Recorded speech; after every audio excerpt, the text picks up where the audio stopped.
नमस्कार, राम राम, धन्यवाद, जय हिंद, जय भारत मेरे प्यारे साथी। कैसे आप सभी लोग? आप सभी का हार्दिक स्वागत है। दिवाली के इस पावन पर्व पर आप बिल्कुल शानदार और जानदार तरीके से जुड़ रहे होंगे। बिल्कुल आप सभी को दिवाली की पुनः ढेरों शुभकामनाएं। माँ लक्ष्मी का आशीर्वाद आप पर बना रहे, माँ सरस्वती का आशीर्वाद भी आप सब पर बना रहे। मैं संजय चौधरी बिल्कुल आपका दिवाली को पूरे परिवार वालों को ढेरों शुभकामनाएं।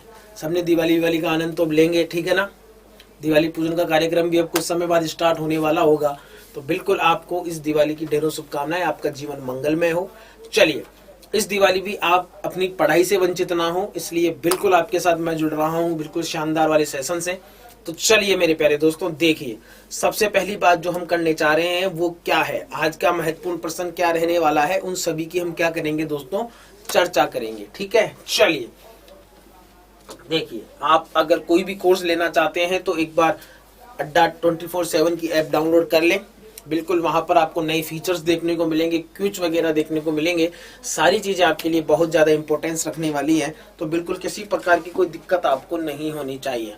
तो वो सारी बातें ध्यान में रखते हुए, सारी बातों को ध्यान में रखते हुए हम आगे बढ़ते हैं। चलिए, पहला क्वेश्चन क्या है आपकी स्क्रीन पर ये रहा।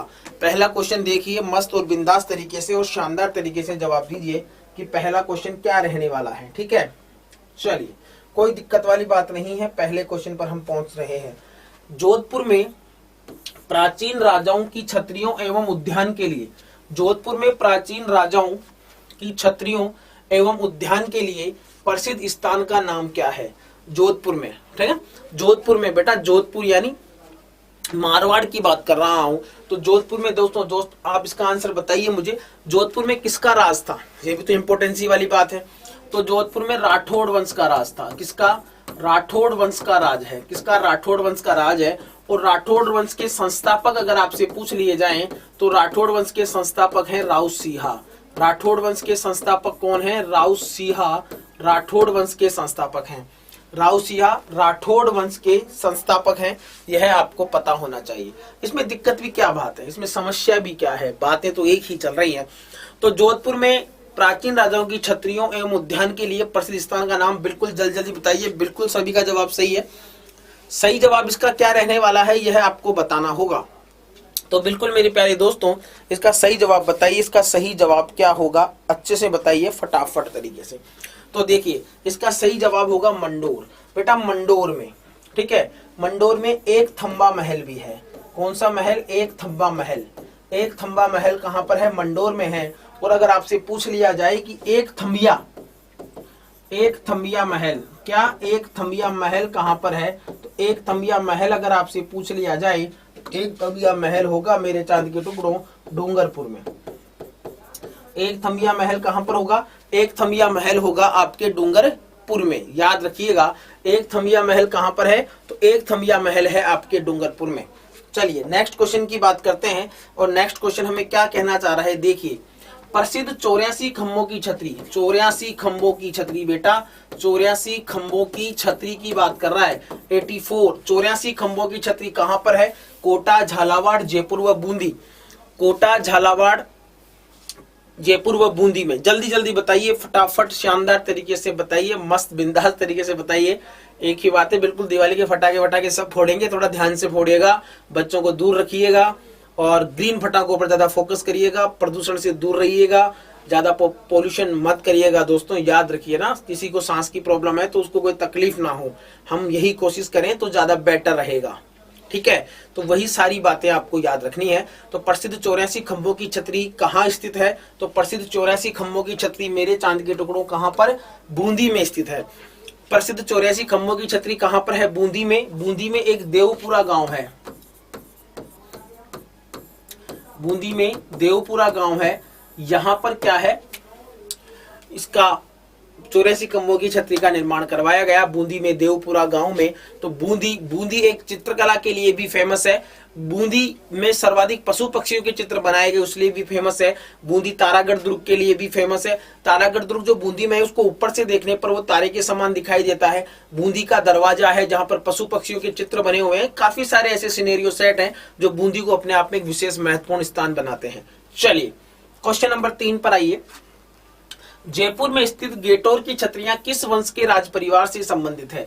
देखिए, जयपुर में स्थित गेटोर की छतरियां किस वंश के राज परिवार से संबंधित हैं? बताइए, गेटोर में स्थित जो छतरियां हैं वो किस राज परिवार से संबंधित हैं? तो यह आपको बताना पड़ेगा। तो जयपुर में हाडा, सिसोदिया, परमार और कछवाहा। तो देखिए, हाडा चौहान, बेटा हाडा कहाँ है? हाडा तो मेरे लाडलों कोटा में है। बिल्कुल दोस्तों, हाडा तो कहाँ पर है? कोटा में है। सिसोदिया कहाँ पर है? मेवाड़ में है। परमारों का जो संबंध रहा ज्यादा वो सिरोही की तरफ रहा और वहां से फिर ये गुजरात की तरफ रहा। ठीक है, ठीक है। कछवाहों की बात करें तो कछवाहा राजवंश कहाँ पे था? कछवाहा राजवंश जयपुर में था। कहाँ पर? कछवाहा राजवंश कहाँ पर है? कछवाहा राजवंश है आपके जयपुर में। तो कछवाहा, तो जयपुर स्थित गेटोर की छतरियां किस वंश के राज परिवार से संबंधित है? तो उसका आंसर है कछवाहा। उसका आंसर क्या है? कछवाहा उसका बिल्कुल सही, परफेक्ट और खतरनाक वाला आंसर रहने वाला है। यह आपको पता होना चाहिए। बिल्कुल बिल्कुल बिल्कुल सही कह रहे हैं आप। क्वेश्चन नंबर 3 का जवाब बिल्कुल सही है। क्वेश्चन नंबर 3 का जवाब 4 नंबर सही है।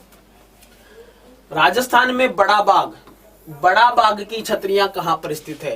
राजस्थान में जैसे आपको पूछा जाता है सार बाग, है ना, सार बाग। कहीं पर कोटा ऑप्शन में ना हो तो बूंदी आ जाता है। एक होता है केसर बाग। ठीक है, ऐसे ही यहां पर पूछा गया है बड़ा बाग।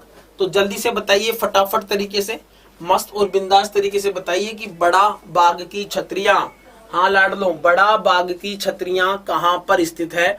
जल्दी से बताइए। जैसलमेर, बीकानेर, अलवर और बांडोली। ठीक है, अलवर में तो देखिए आपको, अलवर में तो भरतरी का स्थान भी आपको याद रखना है। मैं एक एक स्थान बता रहा हूं पर्यटन के दृष्टिकोण से, आप देखते चलिए, क्योंकि क्वेश्चन है कहीं से कोई भी क्वेश्चन पूछ लिया जाए तो भरतरी, राजा भरतरी का स्थान है। यही अलवर में भरतरी के स्थान पर कनफटे साधुओं का कुंभ। बेटा जो कान में यहां से कुंडल ना पहनकर कान के अंदर से पहनते हैं ना, तो वही यहां पर कनफटे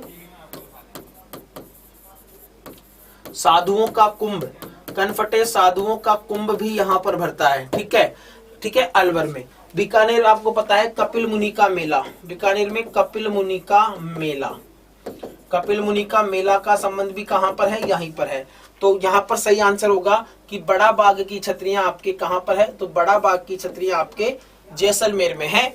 बड़ा बाग की छतरियां कहां पर है? तो बड़ा बाग की छतरियां दोस्तों आपके जैसलमेर में स्थित है। जैसलमेर बिल्कुल धरती धोरारी रेगिस्तान री धरती, अपनी मायड़ भाषा री धरती, रेगिस्तान री धरती। ठीक है, गोराधाय की छतरियां का, गोराधाय की छतरी का निर्माण किसने करवाया? गोराधाय की छतरी का निर्माण किसने करवाया? बताइए कि गोराधाय की छतरी का निर्माण किसके द्वारा करवाया गया? गोराधाय की छतरी का निर्माण किसके द्वारा करवाया गया, यह बताइए कि गोराधाय की छतरी का निर्माण किसके द्वारा करवाया गया? जल्दी से बताएं फटाफट। हाँ, गोराधाय की छतरी का निर्माण गंगा सिंह, जसवंत सिंह, ईश्वरी सिंह। दोस्तों देखिए, जसवंत सिंह दो हुए, जसवंत सिंह प्रथम। मैं जसवंत सिंह प्रथम की यहां पर बात कर रहा हूं। जसवंत सिंह प्रथम को कहां भेज दिया जाता है? अफगानिस्तान भेज दिया जाता है, अफगानिस्तान। अब अफगानिस्तान भेजा जाता है, वहां पर जमरूद नामक स्थान पर, जमरूद नामक स्थान पर जसवंत सिंह की क्या हो जाती है? मृत्यु हो जाती है। और इस समय इनकी 2 रानियां क्या होती है? गर्भावस्था में होती है। इसमें एक पुत्र होता है जिसका नाम होता है अजीत सिंह, अजीत सिंह होता है, और इनका वफादार होता है दुर्गादास राठौड़, मारवाड़ का अणबिंदिया मोती, दुर्गादास राठौड़, मारवाड़ का गेरी बाल्टी, दुर्गादास राठौड़। दुर्गादास राठौड़ अजीत सिंह की सुरक्षा करता है और अजीत सिंह को औरंगजेब बुलाकर कैद कर लेता है। तो उसको गोराधाय अपने बच्चे का बलिदान देकर, अपने बच्चे का बलिदान दे देती है और बलिदान देकर गोराधाय अजीत सिंह को बचाती है। तो यहाँ पर आंसर क्या होगा? उसी से प्रसन्न होकर इसी के बाद में अजीत सिंह ने गोराधाय की छतरी का निर्माण करवाया। दोस्तों किसने करवाया? बिल्कुल दोस्तों, बिल्कुल बिल्कुल आप सभी को दिवाली की हार्दिक शुभकामनाएं, ढेरों शुभकामनाएं, मस्त और बिंदास वाली शुभकामनाएं। ठीक है, चलिए, तो राजा अजीत सिंह होगा। क्या होगा? राजा अजीत सिंह। चलिए, बादला क्या है? बादला क्या, वर्षा ऋतु में बादला क्या है? अगर आप सीधा सा एक यहां से चीजें जोड़िए, पहले आंसर दीजिए। क्या ग्रामीण भाषा का एक शब्द है? प्लास्टिक से निर्मित बोतल को बादला कहा जाता है, या जिंक से निर्मित पानी की बोतल को बादला कहा जाता है, या मारवाड़ी और मेवाड़ी का मिश्रित शब्द बादला है? बताइए। ग्रामीण भाषा का शब्द प्लास्टिक से निर्मित बोतल, जिंक से निर्मित पानी की बोतल और मारवाड़ी और मेवाड़ी का मिश्रित शब्द क्या है बादला? बताइए। तो बादला क्या है जल्दी से बताएं फटाफट। अब दोस्तों इसको ऐसे समझिए, रटने का काम नहीं है। बादला से एक शब्द निकल कर आता है बादल, और बादल में क्या होता है पानी, और पानी से क्या होती है वर्षा। तो हमें पानी से मतलब है, बादल का संबंध हम पानी से लगा सकते हैं। तो यानी इसका बादला का संबंध है तो पानी की किसी वस्तु से। अब पानी की किसी वस्तु से है तो ग्रामीण भाषा का शब्द भी नहीं होगा, प्लास्टिक से निर्मित बोतल भी नहीं होगा, मारवाड़ी और मेवाड़ी का मिश्रित शब्द भी नहीं होगा। तो जिंक से निर्मित पानी की बोतल, जिंक से निर्मित ठंडे पानी की बोतल। मारवाड़ में गर्मी बहुत ज्यादा पड़ने के कारण वहां पर ठंडा पानी रखने के लिए जिस बोतल का निर्माण किया जाता है उसको बादला कहा जाता है, जिसका निर्माण जिंक से होता है। ठीक है, तो जिंक से निर्मित पानी की बोतल किससे? बिल्कुल हाँ, जिंक से निर्मित पानी की बोतल क्या कहलाती है? बादला कहलाती है। ठीक है, चलिए अब बताइए बादले को देखो कैसा क्वेश्चन भी पूछा जा सकता है। जोधपुर का प्रसिद्ध बादला निम्नलिखित में से क्या है? जोधपुर में निर्मित बादला निम्नलिखित में से क्या है? जोधपुर का जो प्रसिद्ध बादला है वो निम्नलिखित में से क्या है? लकड़ी का मंदिर, जस्ते से बनी पानी की बोतल, जरी की साड़ी या टेराकोटा की मूर्तियां। ये तो भाई साहब बड़ा ही लल्लन टॉप वाला जवाब है। क्या है? बड़ा ही लल्लन टॉप वाला है। तो इसमें तो कोई दिक्कत वाली बात आपको होनी ही नहीं चाहिए। तो लकड़ी का मंदिर, जस्ते से बनी पानी की बोतल, जरी की साड़ी और टेराकोटा की मूर्तियां। ठीक है, तो ये सारी चीजें। अब इससे तो लल्लन टॉप वाला है, दिवाली ऑफर वाला क्वेश्चन आ गया है। तो ठीक है, दिवाली ऑफर वाला क्वेश्चन आ गया। तो जस्ते से बनी पानी की बोतल क्या कहलाती है? जस्ते से बनी पानी की बोतल बादला कहलाती है। जस्ते से बनी पानी की बोतल बादला कहलाती है। बादला नामक पानी का बर्तन कहाँ का प्रसिद्ध है? बादला नामक पानी का बर्तन कहाँ का प्रसिद्ध है? ये क्वेश्चन इसलिए बार बार रिपीट करके बताए जा रहे हैं आपको, क्योंकि देखिए रिपीट होने के पीछे रीजन क्या है। रिपीट होने के पीछे रीजन एक है, क्योंकि ये क्वेश्चन एग्जाम में कभी ना कभी कहीं ना कहीं पूछे जरूर गए हैं दोस्तों। तो एक ही प्रश्न को देखो, यहां से एक चीज सीखने को मिलेगी आपको कि प्रश्न का आंसर तो घूम फिर कर वही आ रहा है, पर एग्जामिनर प्रश्नों को अलग अलग तरीके से बदल रहा है। ठीक है, तो बादला नामक पानी का बर्तन कहाँ का प्रसिद्ध है? तो बादला नामक पानी का बर्तन क्या सिरोही, जैसलमेर, जोधपुर या कोई नहीं? ये भी दिवाली ऑफर वाला क्वेश्चन आ गया। अब तो इसका आंसर क्या है? जोधपुर में है। ठीक है, राठौड़ों की भूमि, राठौड़ों की धरती, मारवाड़ी धरा, जहां के भाई साहब सम्मान, सहजता, सौभाग्य, सारी चीजें बड़ी इंपॉर्टेंस है। लोग बड़े मधुर हैं, मीठी बोली है। ठीक है, व्यवहार में बहुत ज्यादा मिठास है। ठीक है, तो ये सारी चीजें दिवाली पर आप सभी को, बिल्कुल मेरे सभी साथियों को, मेरे पुराने साथियों, सहपाठियों, सभी को मेरे चैनल पर जहां भी मैंने पहले काम किया उन सभी साथियों को भी दिवाली की हार्दिक शुभकामनाएं। बिल्कुल इस चैनल के माध्यम से, मेरे माध्यम से हंसते खेलते मुस्कुराते रहें।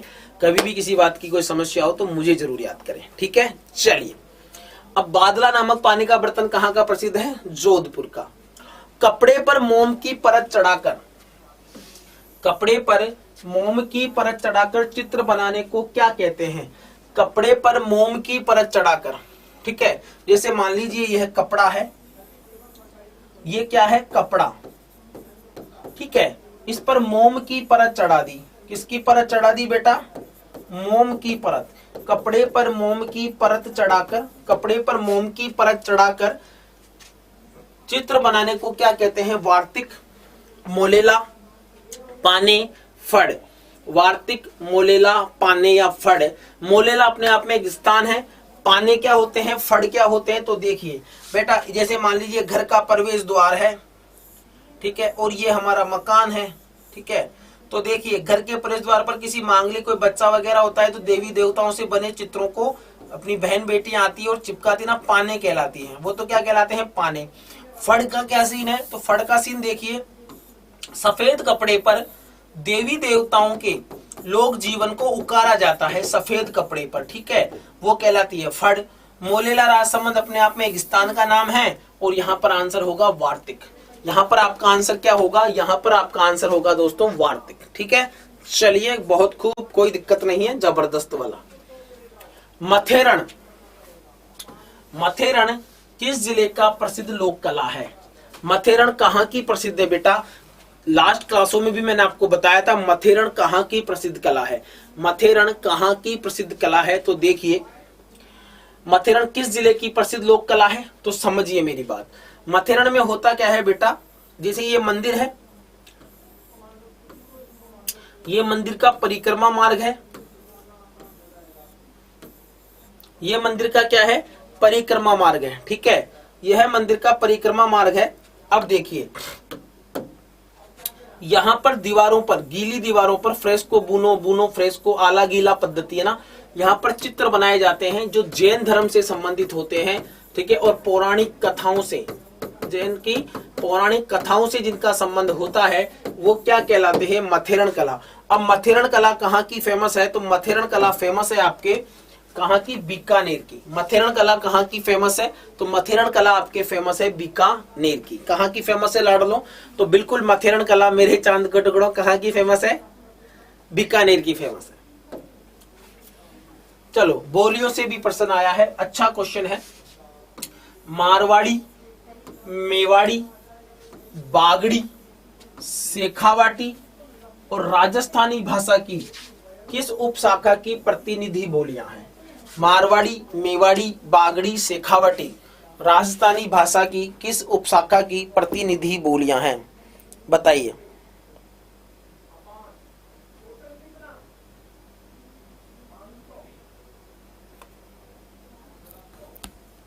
जल्दी से बताओ, मस्त बिंदास तरीके से, हाँ फटाफट तरीके से बताइए मेरे चांद के टुकड़ों कि मारवाड़ी, मेवाड़ी, बागड़ी एवं शेखावाटी, मारवाड़ी, मेवाड़ी, बागड़ी एवं शेखावाटी राजस्थानी भाषा की किस शाखा की प्रतिनिधि बोलियां हैं।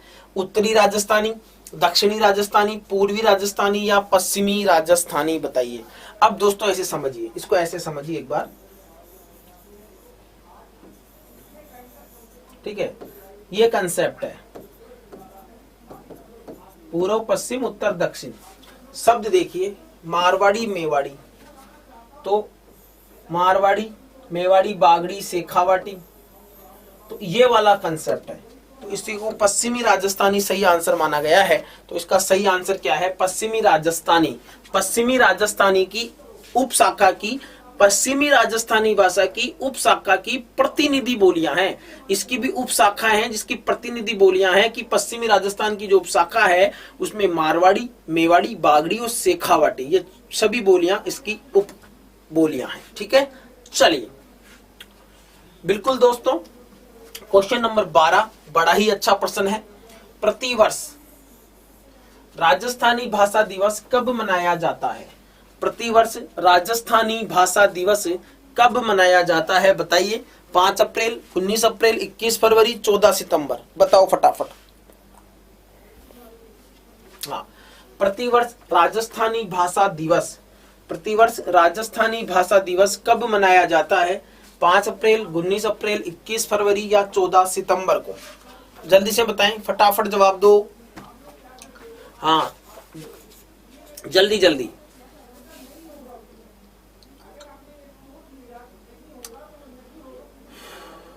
जल्दी जल्दी जवाब दीजिए फटाफट तरीके से, शानदार और जानदार तरीके से।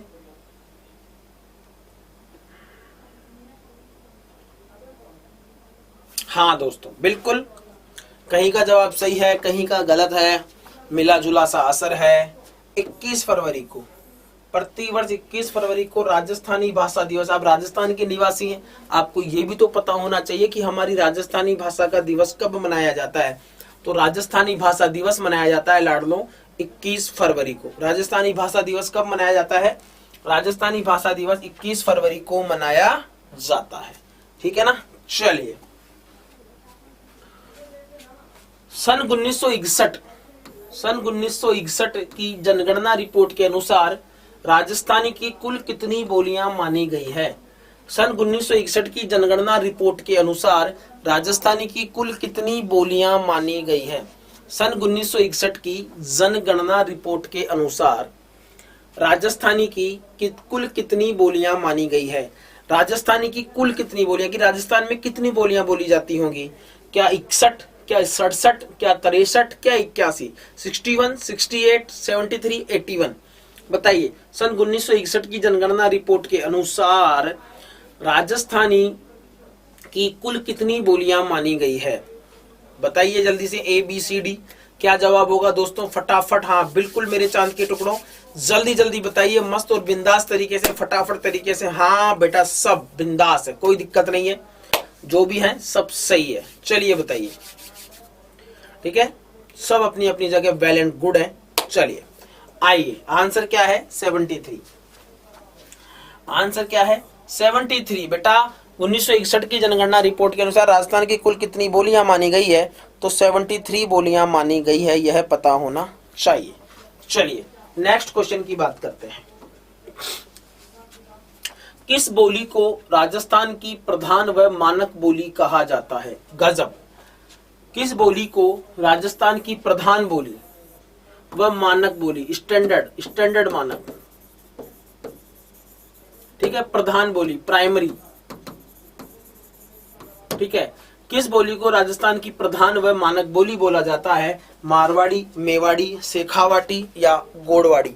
मारवाड़ी, मेवाड़ी, शेखावाटी या गोड़वाड़ी? बताइए, हाँ जल्दी से बताएं।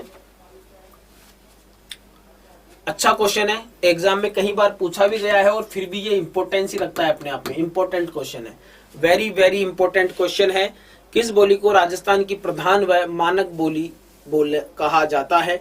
मारवाड़ी, मेवाड़ी, शेखावाटी और गोड़वाड़ी? बताइए भाई।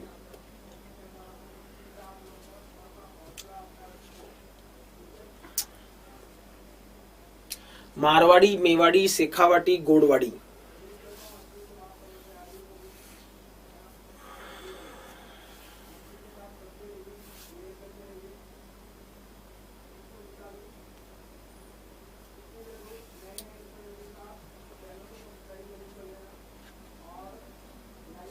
आंसर है बेटा मारवाड़ी। बिल्कुल, मारवाड़ी बोली जो है वो राजस्थान की प्रधान व मानक बोली कहलाती है। क्या मारवाड़ी बोली राजस्थान की प्रधान व मानक बोली कहलाती है? यह आपको अच्छे से याद रखना है, ठीक है। हाँ बिल्कुल दोस्तों, क्या दिक्कत है, आराम से पढ़ो, मस्त बिंदास होके पढ़ो, ठीक है। चलो, किस बोली के साहित्यिक रूप को डिंगल कहा जाता है? यानी ये कहना चाह रहा है, एक तो होता है डिंगल और एक होता है पिंगल, ठीक है। तो किस बोली के साहित्यिक रूप को डिंगल कहा जाता है? किस बोली के साहित्यिक रूप को डिंगल कहा जाता है, यह पूछा जा रहा है। तो किस बोली के साहित्य रूप को डिंगल कहा जाता है, जल्दी से बताइए। किस बोली के साहित्यिक रूप को डिंगल कहा जाता है?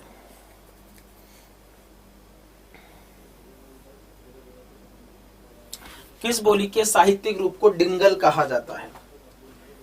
अच्छा क्वेश्चन है, जबरदस्त क्वेश्चन है, बढ़िया क्वेश्चन है, मस्त क्वेश्चन है, शानदार वाला प्रश्न है। तो किस बोली के साहित्यिक रूप को डिंगल कहा जाता है? बताइए, किस बोली के साहित्यिक रूप को डिंगल कहा जाता है? तो कौन सी बोली है? मारवाड़ी बोली। मारवाड़ी बोली के साहित्यिक रूप को डिंगल कहा जाता है, यह आपको याद रखना है। हाँ, मारवाड़ी बोली के साहित्यिक रूप को डिंगल कहा जाता है, इसमें किसी बात का कोई दो राय नहीं है। चलिए, संत माऊजी ने अछूतों के उद्धार हेतु कौन सा आंदोलन चलाया? संत माऊजी का संबंध कहां से है? नवाटापरा से। नवाटापरा गांव कहां से है? नवाटापरा गांव कहां पर है? डूंगरपुर में है। तो संत माऊजी की तपोस्थली भी नवाटापरा गांव, बेणेश्वर धाम वाली जो कंसेप्ट है वो यहाँ से प्रश्न पूछना चाह रहा है। तो संत माऊजी ने अछूतों के उद्धार हेतु कौन सा आंदोलन चलाया? लसाड़िया, गिरमिटिया, प्रभातिया या आरोगणा? बताइए दोस्तों, फटाफट बताइए, जल्दी से बता दीजिए, बिना किसी विलंब के बता दीजिए यार, ठीक है ना। हाँ, बिना किसी विलंब के सारा का सारा मामला आपको सेट रखना है, ठीक है। बिल्कुल शानदार और जानदार तरीके से, किसी प्रकार की कोई दिक्कत आपको नहीं होनी चाहिए। तो जल्दी से मुझे बताइए इसका सही जवाब क्या होगा। तो संत माऊजी के अछूतों के उद्धार हेतु कौन सा आंदोलन चलाया? तो लसोड़िया चलाया। क्या चलाया बेटा? लसोड़िया आंदोलन चलाया। कौन सा आंदोलन चलाया? लसोड़िया आंदोलन इनके द्वारा चलाया गया। यह आपको अच्छे से याद रखना है। लसोड़िया इनके द्वारा चलाया गया।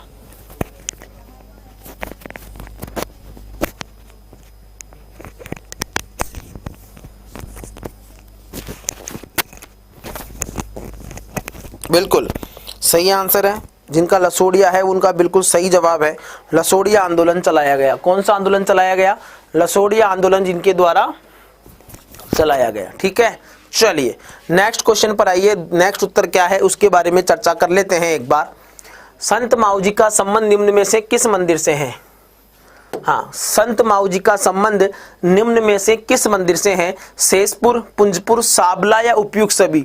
यानी कि साबला, पुंजपुर, शेषपुर और उपयुक्त सभी। बताओ दोस्तों, हाँ जल्दी से बताओ। संत माऊजी का संबंध निम्न में से किस मंदिर से है? साबला, पुंजपुर, शेषपुर और उपयुक्त सभी। बताओ।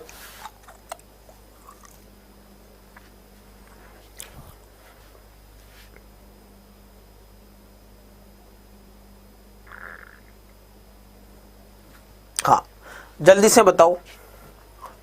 साबला, पुंजपुर, शेषपुर। ध्यान से देखिएगा, ऐसी कोई बात नहीं है कि प्रश्न का जो मामला सेट हो और फिर वो मामला बिगड़े, ऐसा नहीं है। संत माऊजी का संबंध निम्न में से किस मंदिर से है? तो साबला, पुंजपुर, शेषपुर, उपयुक्त सभी। तो आंसर है उपयुक्त सभी। संत माऊजी से मुझे एक चीज याद आती है, बेणेश्वर धाम की। देखिए एक बार,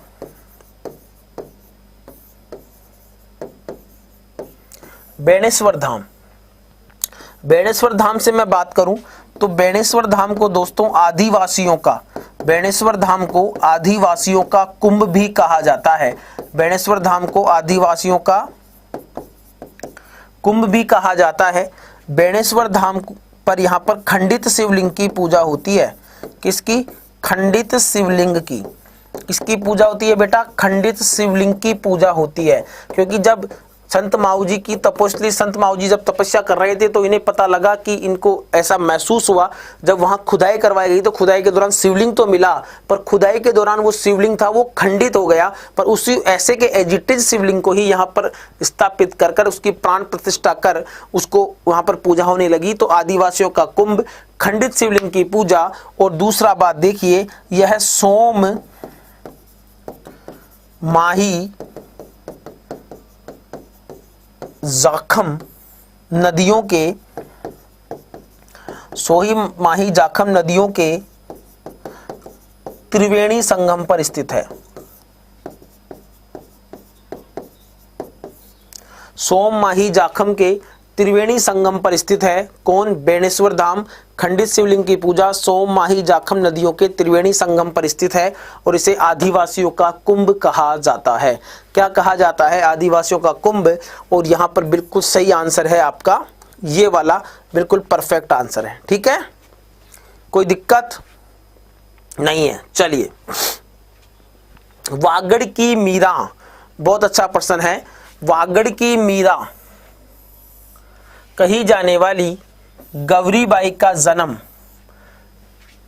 राजस्थान के किस जिले में हुआ? वागड़ की मीरा कही जाने वाली गौरीबाई का जन्म राजस्थान के कौन से जिले में हुआ? बताइए। हाँ, अच्छा क्वेश्चन है।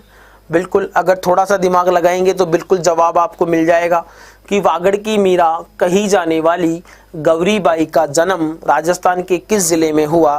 पाली, झालावाड़, सिरोही, डूंगरपुर। सिरोही में माउंट आबू, एकीकरण के क्वेश्चन पढ़ेंगे तब बड़ा काम होगा। सिरोही में ही एक गांव है जिसका नाम है हातल गांव। सिरोही में ही एक गांव का नाम है हातल गांव। हातल गांव किसका गांव है? तो गोकुल भाई भट्ट का। गोकुल भाई भट्ट का। आप तो आंसर दीजिए। गोकुल भाई भट्ट, गोकुल भाई भट्ट का क्या है? गोकुल भाई भट्ट का गांव है हातल गांव। और गोकुल भाई भट्ट को राजस्थान का गांधी कहा जाता है। गोकुल भाई भट्ट को राजस्थान का गांधी कहा जाता है। तो वागड़ की मीरा कही जाने वाली गौरीबाई का जन्म राजस्थान के किस जिले में हुआ? तो डूंगरपुर, सिरोही, झालावाड़, पाली। किस में हुआ? डूंगरपुर, सिरोही, झालावाड़ व पाली, तो यहाँ पर बिल्कुल सही जवाब रहने वाला है आपका, वो क्या रहने वाला है, डूंगरपुर। सही जवाब क्या है, डूंगरपुर। तो देखिए वागड़ की मीरा किसे कहा जाता है, गौरीबाई को। एक क्वेश्चन यहाँ से भी बन सकता है कि वागड़ की मीरा किसे कहा जाता है, तो वागड़ की मीरा बेटा गौरीबाई को कहा जाता है। किसको कहा जाता है, गौरीबाई को कहा जाता है, यह याद रख लीजिएगा। ठीक है, चलिए नेक्स्ट क्वेश्चन है, निम्न में से कौन सी रचना संत सुंदरदास जी द्वारा रचित है। निम्न में से कौन सी रचना संत सुंदरदास जी के द्वारा रचित है। निम्न में से कौन सी रचना संत सुंदरदास जी के द्वारा रचित है। ज्ञान समुद्र, ज्ञान रवैया, सुंदर ग्रंथावली, उपयुक्त सभी। साहित्य से प्रश्न है तो साहित्य का प्रश्न, और संत सुंदरदास जी की भी बात चली है, तो दिक्कत कहां पर है बताइए। हाँ, निम्न में से कौन सी रचना संत सुंदरदास जी द्वारा रचित है। निम्न में से कौन सी रचना संत सुंदरदास जी द्वारा रचित है। ज्ञान समुद्र, ज्ञान रवैया, सुंदर ग्रंथावली या उपयुक्त सभी। हाँ, बिल्कुल आंसर सही है। ज्ञान समुद्र, ज्ञान रवैया, सुंदर ग्रंथावली बेटा उपयुक्त सभी। ये भी सुंदरदास जी की है, ये भी सुंदरदास जी की है, और ये भी सुंदरदास जी की है। तो ज्ञान समुद्र, ज्ञान रवैया और सुंदर ग्रंथावली ये सभी क्या है, उपयुक्त सभी।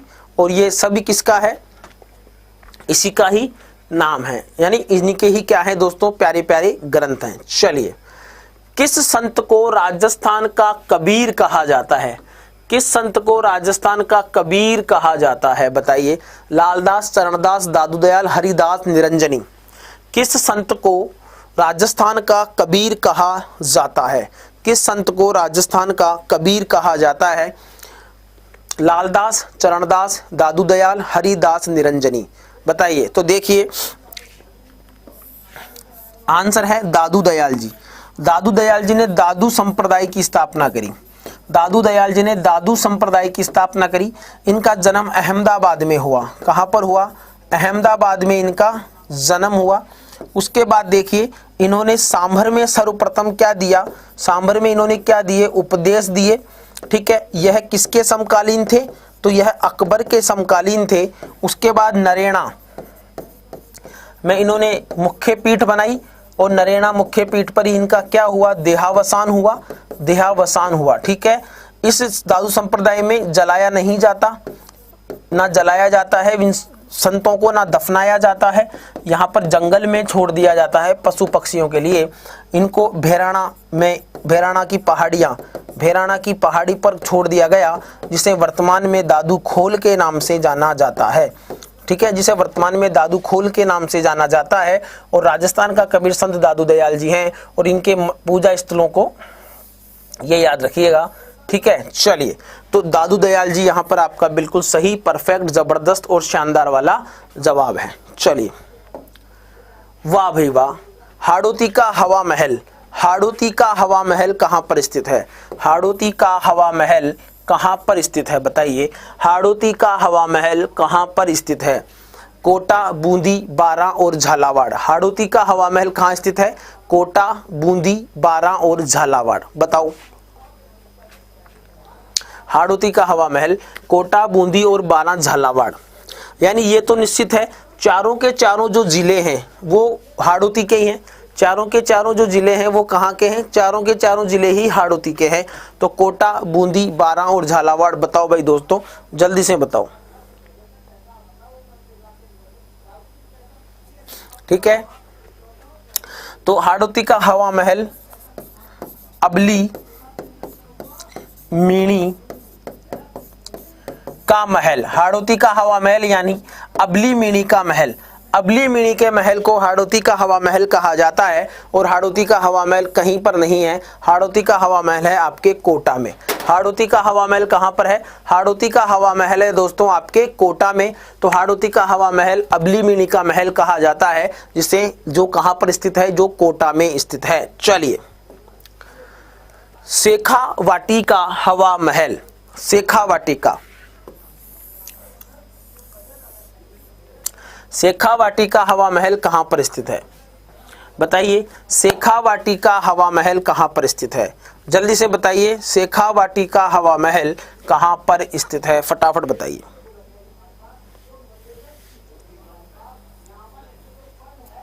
हाँ, सीकर, चूरू, झुंझुनू, नागौर।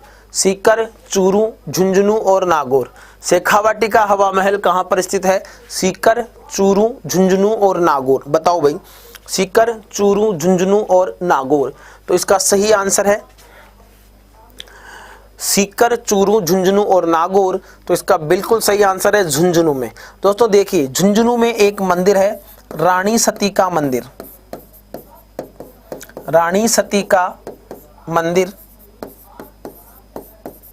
ठीक है, यहां पर रानी सती का मेला भरता है।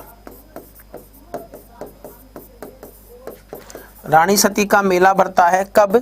सतिया अमावस्या के दिन।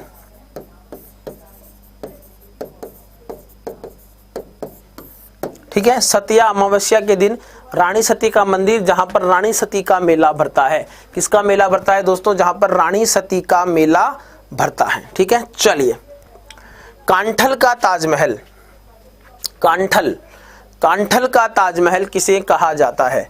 कांठल का ताजमहल किसे कहा जाता है? बताइए।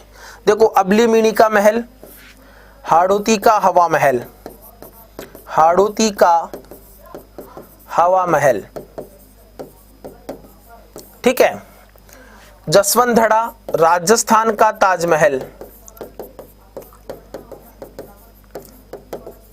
ठीक है, आंसर है काका जी का धड़ा, काका जी की दरगाह, सॉरी काका जी की दरगाह है जिसे कांठल का ताजमहल कहा जाता है। काका जी की दरगाह को ही कांठल का ताजमहल कहा जाता है। काका जी की दरगाह को कांठल का ताजमहल कहा जाता है, इसमें किसी प्रकार का कोई दो राय नहीं है। ठीक है ना, तो काका जी की दरगाह को कांठल का ताजमहल कहा जाता है। मेरे प्यारे दोस्तों याद रखिएगा।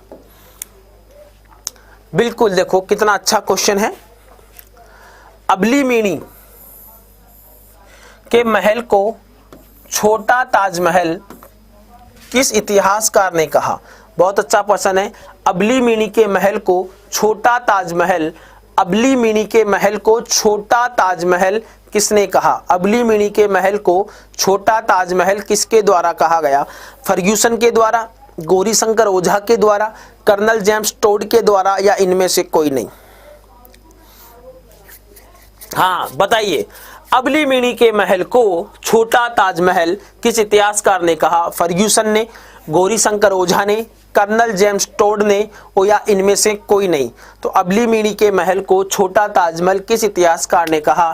फर्ग्यूसन, गौरीशंकर ओझा, कर्नल जेम्स टोड, या इनमें से कोई नहीं? बताइए। हाँ, फर्ग्यूसन, गौरीशंकर ओझा, कर्नल जेम्स टोड, या इनमें से कोई नहीं? किसने कहा? आंसर है कर्नल जेम्स टोड ने। और कर्नल जेम्स टोड को घोड़े वाला बाबा,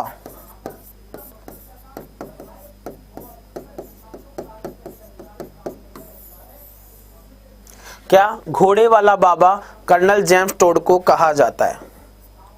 घोड़े वाला बाबा कर्नल जेम्स टोड को कहा जाता है। बताइए, घोड़े वाला बाबा कर्नल जेम्स टोड को कहा जाता है। ठीक है, अबली मिनी के महल को। पिछोला झील में कौन सा महल स्थित है? पिछोला झील, कौन सी झील? पिछोला झील। पिछोला झील में कौन सा महल स्थित है? बेटा पिछोला झील की क्या चल रही है? बात चल रही है। पिछोला झील में ही नटनी का चबूतरा भी स्थित है। पिछोला झील में ही नटनी का चबूतरा, ठीक है। पिछोला झील में ही जग मंदिर, पिछोला झील में ही जगनिवास महल,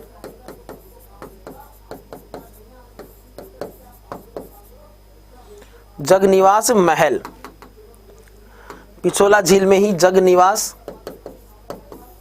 महल स्थित है। पिछोला झील में ही क्या स्थित है? जगनिवास महल भी यहीं पर स्थित है। पिछोला झील कहां पर है बेटा? पिछोला झील है उदयपुर में। इस पिछोला झील के निकट ही एक है जिसे कहा जाता है दूध तलाई। क्या कहा जाता है? दूध तलाई। इस दूध तलाई में पहाड़ी पर, इस दूध तलाई के निकट पहाड़ी पर एक मंदिर है, उस मंदिर का नाम है मनसापूर्ण करणी माता। मनसापूर्ण करणी माता का मंदिर है। तो यहाँ पर क्या है? रोपवे लगा हुआ है बेटा, रोपवे। कौन सा रोपवे? राजस्थान का दूसरा रोपवे 2008 में बना, और यहाँ पर राजस्थान का दूसरा रोपवे, राजस्थान का दूसरा रोपवे स्थित है। राजस्थान का दूसरा रोपवे स्थित है पिछोला झील के किनारे। और यहाँ पर इसका आंसर तो क्या है? उपयुक्त सभी होगा। यहाँ पर इसका आंसर तो क्या होगा? यहाँ पर तो इसका आंसर होगा बेटा उपयुक्त सभी। तो मेरे प्यारे दोस्तों, मेरे चांद के टुकड़ों, ध्यान रखिएगा। आज के लिए इतना ही। बाकी कल गोवर्धन पूजा के दिन भी हम आपसे मुलाकात करेंगे इसी समय शाम को 6 बजे। हंसते खेलते मुस्कुराते रहिए, बिना किसी विलंब के शानदार तरीके से। आपको पुनः दिवाली की ढेरों शुभकामनाएं, आपके परिवार को शुभकामनाएं, मेरे सभी दोस्तों को, सभी कलीग्स को भी दिवाली की शुभकामनाएं। तो आज के लिए इतना ही। नमस्कार, मैं लेता हूं आपसे विदा। राम राम साहब।